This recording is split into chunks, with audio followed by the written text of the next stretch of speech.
Bonjour, moi c'est Mathis. Moi, c'est Cédric. Aujourd'hui, on est avec Jacqueline Genois. Bonjour Jacqueline. Bonjour Mathis, bonjour Cédric. Vous allez bien aujourd'hui? Très très bien. Oui. Avez-vous des enfants? J'ai 3 enfants et 6 petits-enfants. Ok.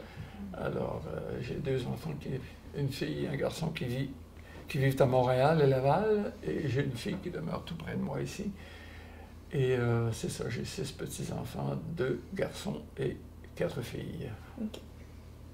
Quel a été votre cheminement pour atterrir en tant que directeur? Qu'est-ce qui vous a amené à devenir directeur?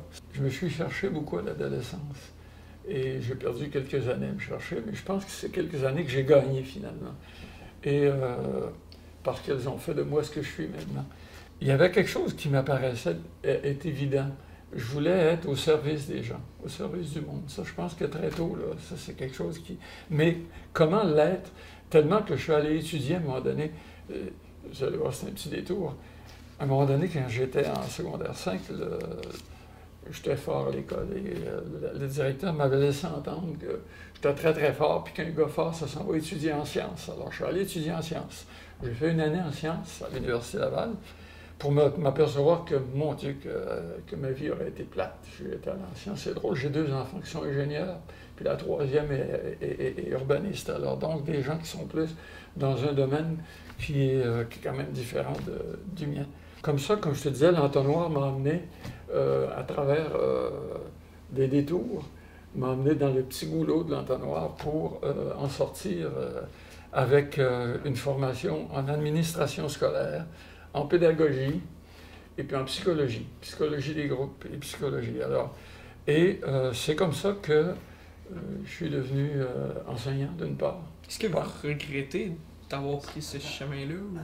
Il y a un auteur qui s'appelle Paulo Coelho qui dit justement, dans un de ses écrits, qui dit je ne regrette pas le cheminement que j'ai eu, puisque c'est celui-là qui m'a conduit où je suis aujourd'hui. Alors donc, si je regrette pas. Si je recommençais, je ferais différent. Mais je ferais différent. Mais je ferais différent parce que je sais ce que je sais maintenant. Alors donc, je ne sais pas si je recommençais comment je ferais les choses, parce que je ne saurais pas. Je retomberais dans un état où je ne saurais pas, vois-tu. Mais effectivement, écoute, il y a des choses que je changerais. Oui. Entre autres, ce petit bout, là, ce petit bout où j'ai hésité beaucoup, là, Oui. entre 15 et 20 ans, 21 ans. Quelle est votre musique qui vous rend nostalgique? Je pensais que tu me demanderais quelle est ma musique préférée, mais ça se rejoint. Ouais. La musique qui me rend... Écoute, la musique classique, moi je suis un amateur de musique classique. Alors, si tu veux me faire plaisir, tu me fais écouter Beethoven. Non. Et j'aime beaucoup, je suis un amateur, j'aime beaucoup les musiques du monde. Ok. Entre autres, j'aime beaucoup les musiques inspirées d'Afrique et du monde latino, que ce soit l'Amérique latine ou que ce soit l'Amérique centrale ou l'Espagne. Ouais. Mais j'aime aussi beaucoup la musique, la belle musique française, là, les belles chansons françaises. Là.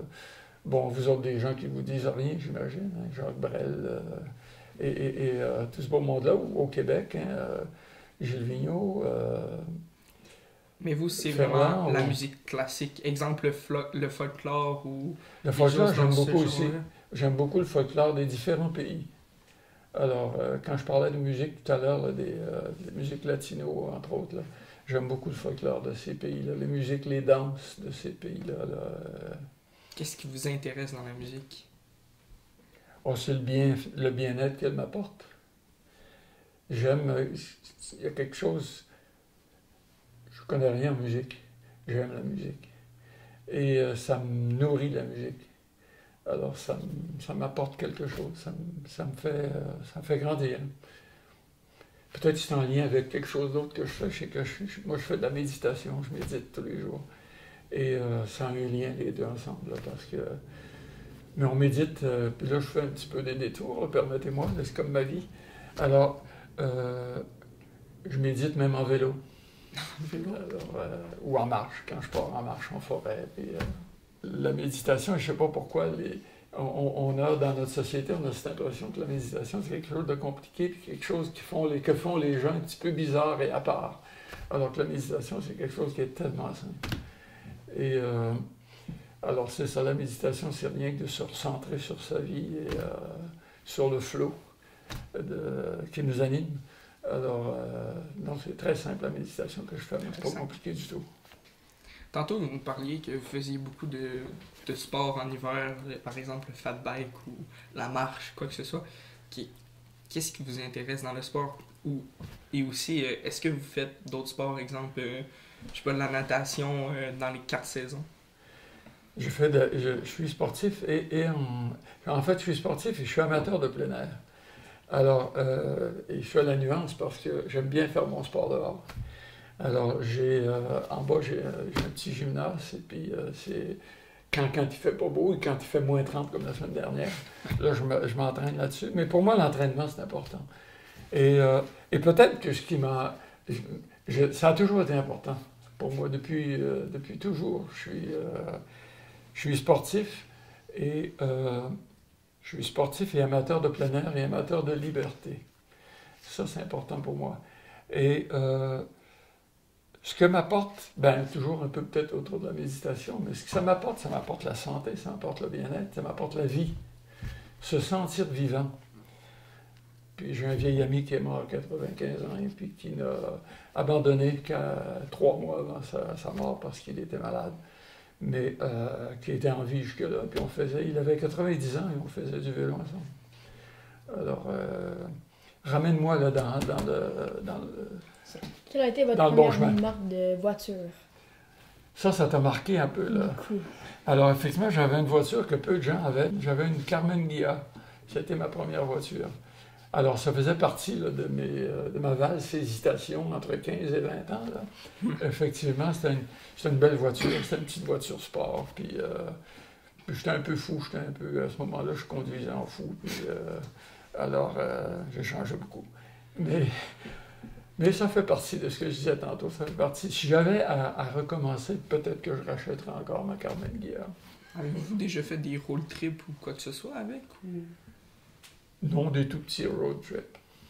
Non, j'ai pas... Par exemple, le Tour du Québec? Non. Non? Non. Mes road trips se font plus en vélo. Et à pied. J'ai fait le chemin de Compostelle. Est-ce que je vous avais dit ça dans la pré-entrevue? J'ai fait le chemin de Compostelle 10 fois. Alors, donc le chemin de Compostelle, est-ce que vous savez c'est où Compostelle? Compostelle, c'est en Espagne. Et c'est un chemin, c'est un pèlerinage.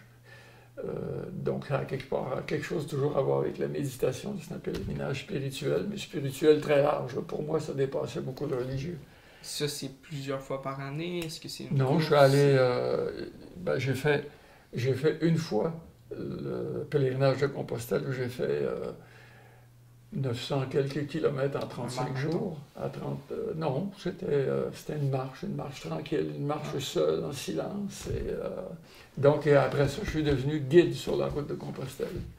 Alors, je parle espagnol et puis je suis allé donc... j'ai accompagné des groupes québécois sur la route de Compostelle. Alors, j'ai fait ça une dizaine de fois. Le prix de l'essence, il était à combien exactement? Faut que je t'avoue que... En fait, ta question, elle permet de préciser des choses importantes. Oui. C'est que le prix de l'essence était très bas, puis le prix de tout était très bas. Oui. Mais on gagnait très bas. On gagnait des salaires très, très bas. Alors, tout compte fait, là, le prix de l'essence à l'époque, il doit être à peu près en proportion avec aujourd'hui, parce qu'aujourd'hui, on gagne beaucoup plus, on a beaucoup plus de sous. Tout coûte plus cher. Tu sais, parce qu'on aurait pu me poser la question avec une livre de beurre aussi. Qu'est-ce qu'elle coûtait au lieu de 4 $ aujourd'hui, à peu près? Là? Combien elle coûtait à l'époque? 25 sous, 50 sous, 37 sous, je ne sais pas. Mais effectivement, tout est relatif. Hein? Tout à l'heure, vous nous disiez que vous aviez été directeur. Oui. Moi, je me posais comme question, dans ce temps-là, est-ce qu'on avait le droit de fumer en classe ou dans l'école? C'était un petit peu la mode? Ta question est intéressante et amusante. Effectivement, dans l'école, les élèves n'avaient pas le droit de fumer. Les enseignants avaient le droit de fumer. Les personnels avaient le droit de fumer. Et il y en a qui fumaient même en classe à l'époque.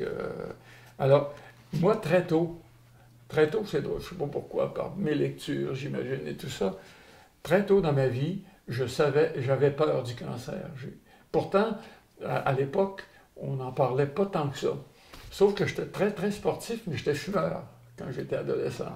Alors, je fumais, et puis, déjà, je sentais que ça avait sur moi un effet délétère, un mauvais effet, un effet négatif. Alors, donc, j'ai arrêté de fumer très tôt. J'ai arrêté de fumer à 25 ans. Et puis, j'ai toujours eu cette préoccupation d'aider les autres à arrêter de fumer. Est-ce que ça vous a pris un long moment, arrêter de fumer, plusieurs essais? Non, ça a été vite. Mais effectivement, non, ça a été assez rapide et je veux dire, j'avais une motivation pour arrêter de fumer. Ma femme est enceinte, elle allait donner naissance à ma plus vieille, à ma fille la plus vieille, Isabelle. Et quand Isabelle est rentrée dans la maison après sa naissance, ça a coïncidé avec mon arrêt de fumer. Alors, j'avais donc une motivation là, pour ne pas... Il y a très, très longtemps, j'avais déjà cette préoccupation de ne pas enfumer mes enfants. Et à l'école, donc, on a... En 1995, je me souviens, j'ai pris ma retraite en 2000. Alors, en 1995, j'avais mis en place un comité pour qu'on arrête de fumer, que le personnel arrête de fumer dans l'école et qu'ils aillent fumer comme les élèves dehors. Alors, ça avait, évidemment, comme toutes ces démarches-là, hein, il y a des gens pour, il y a des gens contre, mais finalement, on avait arrêté de fumer. Ça avait fonctionné. Tout le monde à ce moment-là, en 1995. Alors, depuis 1995, on ne fume plus dans l'école secondaire où j'avais. Mais très tôt, quand je suis arrivé, au début de ma carrière à l'école, après avoir été enseignant quelques années, je suis devenu directeur de vie étudiante. Et il y avait des distributrices de cigarettes dans l'école, incroyable, et des distributrices de liqueurs. Et je m'étais battu à l'époque, et c'est une victoire que j'avais eue, pour faire sortir toutes les distributrices de l'école. Liqueurs, cigarettes et tout ça. Et ça, on avait très tôt. Et pourtant, le directeur de l'époque était un gros fumeur. Est-ce que vous avez déjà eu des problèmes avec les élèves à cause de la cigarette ou... Exemple, s'il y avait non, très peu. En classe. Très peu, non. Non, très peu. Non, ma façon d'agir est beaucoup d'être à l'écoute et puis de travailler avec le monde, puis de travailler avec le gros bon sens. Okay. Et puis de faire confiance aux gens. Et puis, non, je t'avouerai que des problèmes secondaires, des problèmes tout petits qu'on peut avoir des fois avec quelques élèves un peu plus têtus. Là, puis, mais non, c'est pas de problème là, grave au point d'être obligé de sévir, par exemple, avec des élèves. Non, je pense que les jeunes, là, ils sont... quand on leur explique les choses, là, ils sont capables de comprendre souvent plus que les adultes. Il y a quelques années, il y a eu la célèbre guerre des poils. Ben oui, que vous avez vu sur Facebook. Oui, un peu partout, je vous dirais. Est-ce que vous l'aviez vécu? Bien sûr que j'ai vécu ça. C'était vous le directeur? C'est moi qui étais directeur à l'époque, oui. Il y a une trentaine de parents qui surveillent la sortie des jeunes ce midi.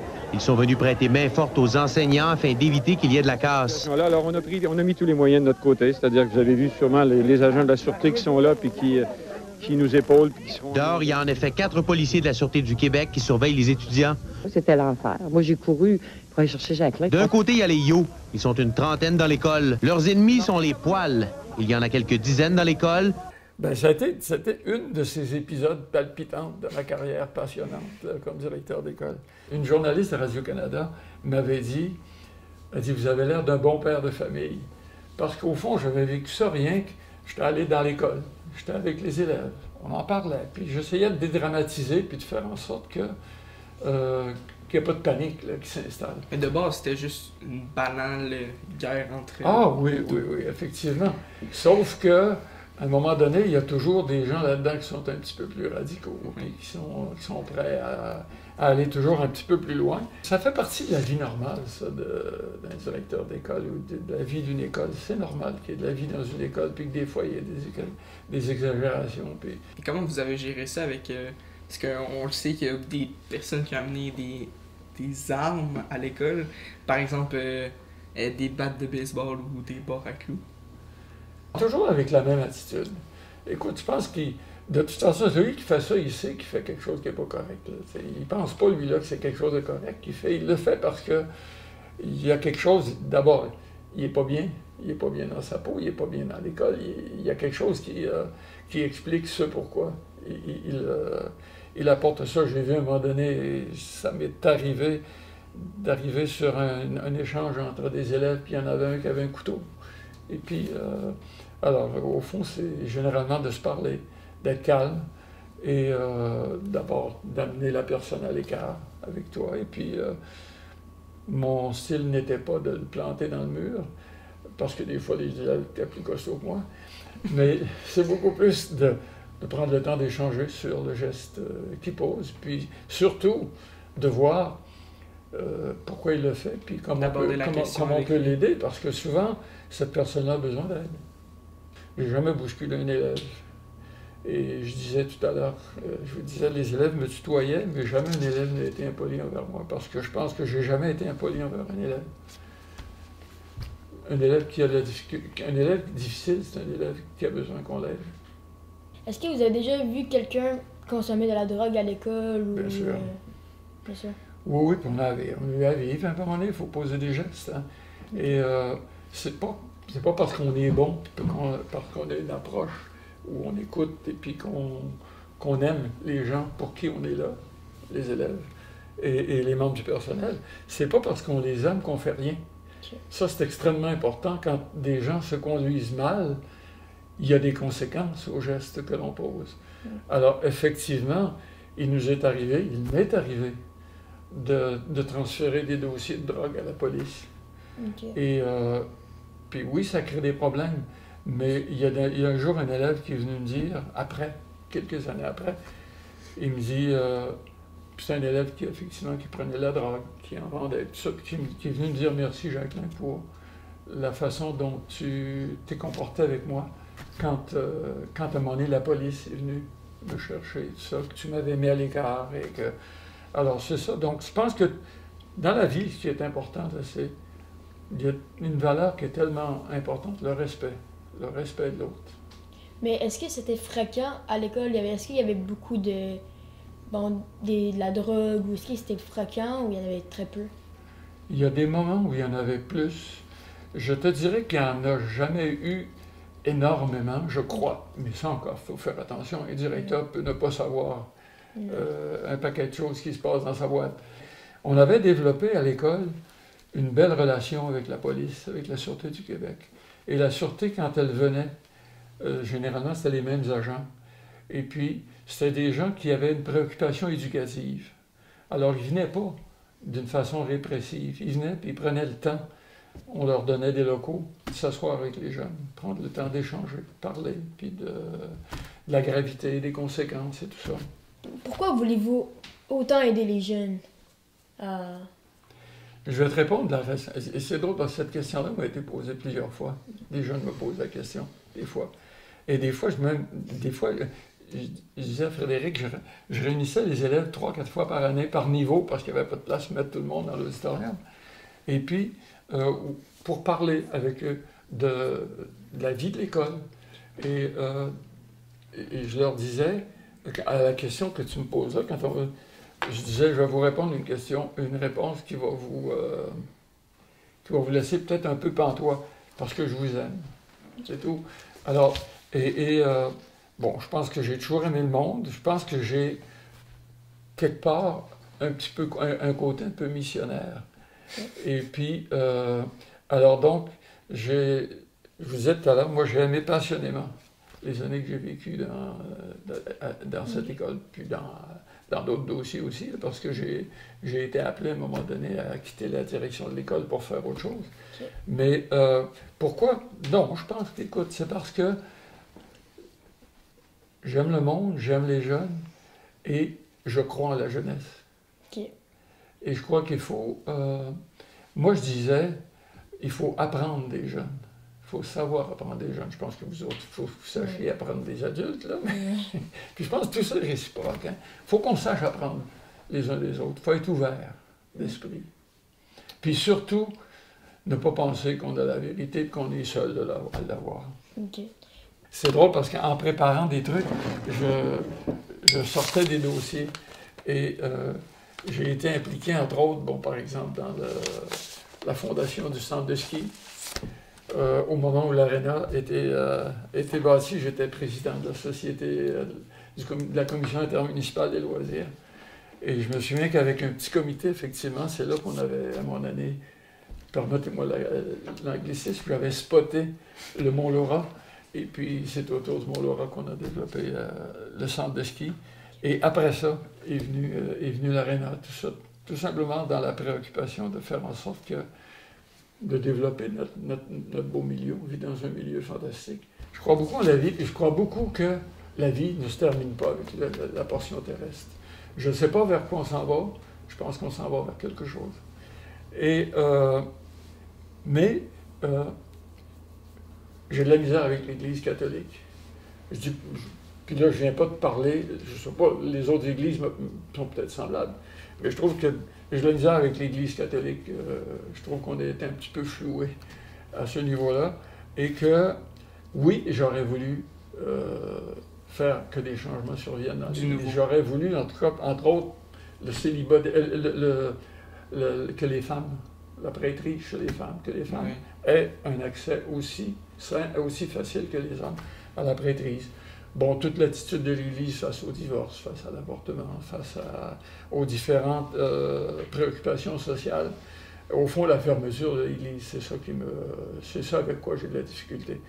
Donc, je suis croyant.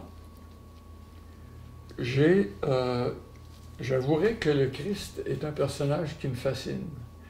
Et il me fascine parce que l'Église catholique est complètement le contraire de ce que le Christ a été.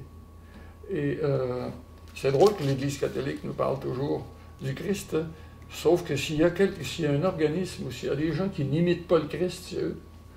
Alors donc... Qu'est-ce que je veux dire par... Parce que le Christ est un homme simple, un homme bon, un homme aimant, alors qu'on ne sent pas ça beaucoup dans l'Église. On sent plutôt une Église dominante qui... avec des évêques qui arrivent avec leur gros chapeau et puis qui regardent le monde de haut et tout ça, c'est quelque chose avec lequel j'ai des fichus de problèmes. Alors donc, croyant, oui, mais avec beaucoup de points d'interrogation et d'exclamation. Ouais. Alors, mais oui, j'aime le modèle du Christ, le personnage qu'il a été. Le personnage bon, ouvert aux autres, généreux, qui ne juge pas, qui aime.